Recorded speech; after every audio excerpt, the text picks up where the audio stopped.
Magandang araw sa inyong lahat. Ating tutunghayan ang mga taong may iba't ibang pagkakakinlangan.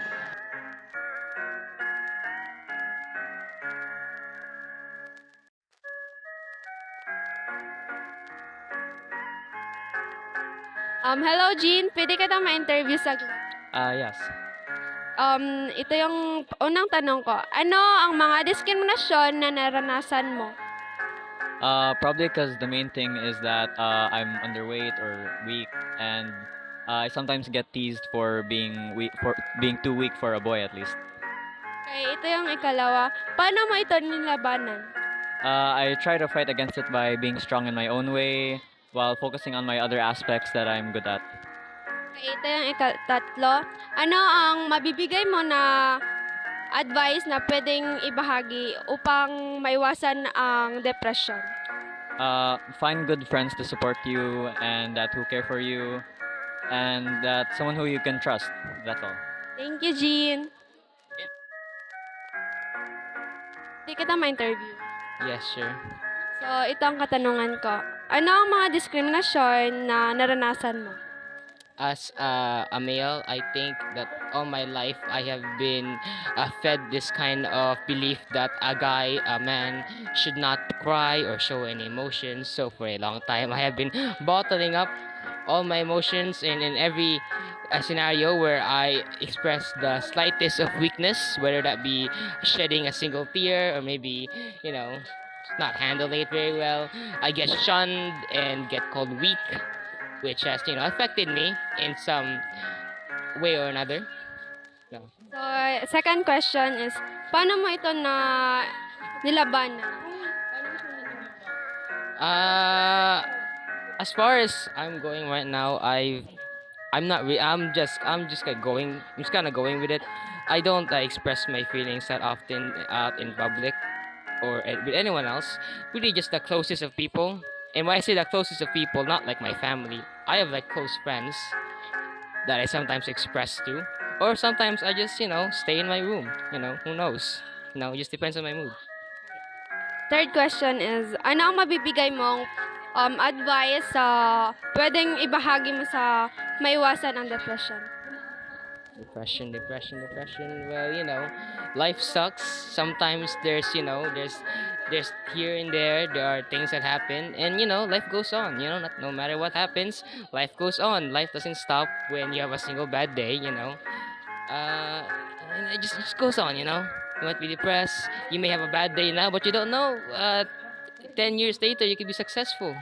You wouldn't even be thinking of this moment now. Okay, you wouldn't even be thinking. You would be far years later. You would go back. You would think back to yourself when you were depressed, and you'd be like, "Whoa, I'm surprised I didn't give up." That's what I would say. Okay, thank you po.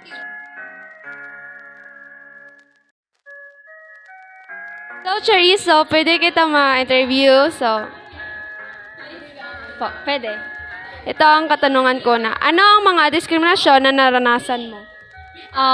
Sa simbahan, bago pa ako na-baptize as a choir member, ako may pinaka-youngest, no, so ila akong gina-discriminate na kaning dili pa ko pwede kay young pa kayo ko na maka-join sa ilaha. Second question, paano mo ito nilabanan?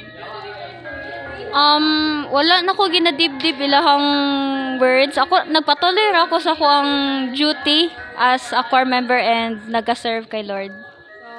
Ito ang ikatatlo. Ano ang mabibigay mong advice na pwede mong ibahagi upang maiwasan ang depression? Always find someone na kanang ma-open up nimo, and always pray kay God kasi tanan mga problems or tanan mga confusion mo is na siya purpose, and it brings you to a good future. Thank you, Charis. Di po kita ma-interview. Hello, good afternoon. Yes po, pwede naman. So, question number 1, ano ang mga diskriminasyon na naranasan mo? Ang mga diskriminasyon na naranasan ko ay yung nasa ikasiyam na baitang ako. Ako ay nakutya sa aking hinaharap ng 6 na mga lalaki. Ito naman ang ikalawa po. Paano mo ito nilabanan? Nilalabanan ko ito sa aking pagpapakatatag sa aking sarili, sa pamilya at sa tiwala ng Diyos. Number 3, ano ang mabibigay mo na advice na pwede mong ibahagi upang maiwasan ang depression? Para maiwasan, lalong-lalo na sa mga teenager is, lumaban lang kayo, marunong kayong tumayo sa inyong mga sarili, at huwag kayong mahiyang sabihin sa mga pamilya nyo kung ano man yung mga problema nyo para maiwasan nyo ang mga depression. Humingi kayo ng some advices para hindi kayo makaisip ng kahit na ano. Yun lang. Okay, salamat.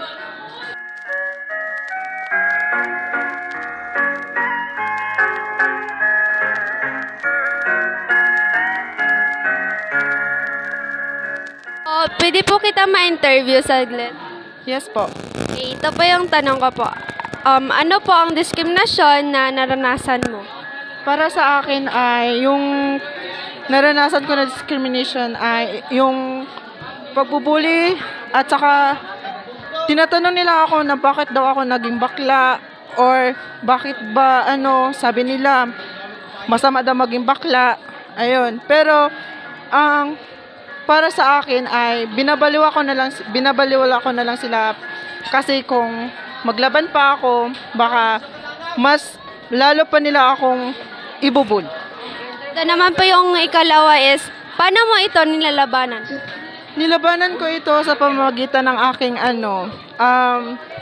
hindi ko na sila pinapakailaman kasi para sa akin ay wala naman ako masamang ginawa. Oo, masama ang maging bakla, pero para sa amin ay parang party pa rin kami ng lipunan ito.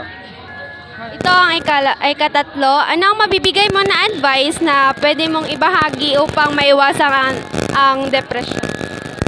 Para sa amin bilang isang bakla, kung may maririnig man sila na mga discrimination or mga pagbubuli sa kapwa, ay wag na lang nilang patulan. At kung ano man yung ang kanilang kasarian, ipagpatuloy nilang. At yun lang po. Maraming Ay, thank you po. Salamat. Hi, Pobna. So, pwede kita ma-interview. Okay. So, ang question ko is, ano ang mga diskriminasyon na naranasan mo? Basically, once about na katawan ko kay, murag, gina-assume nila na try daw kong fit in sa society sa men and, wala. And then, number 2 is, paano mo ito nilabanan? Basically, gina-ignore dyan ako na sila kay, wala mo ko ilabot nila mo. So, number 3 is, ano ang mga mabibigay mo na advice na pwede mong ibahagi upang maiwasan ang mga depression? Just try to distract yourself with games or music.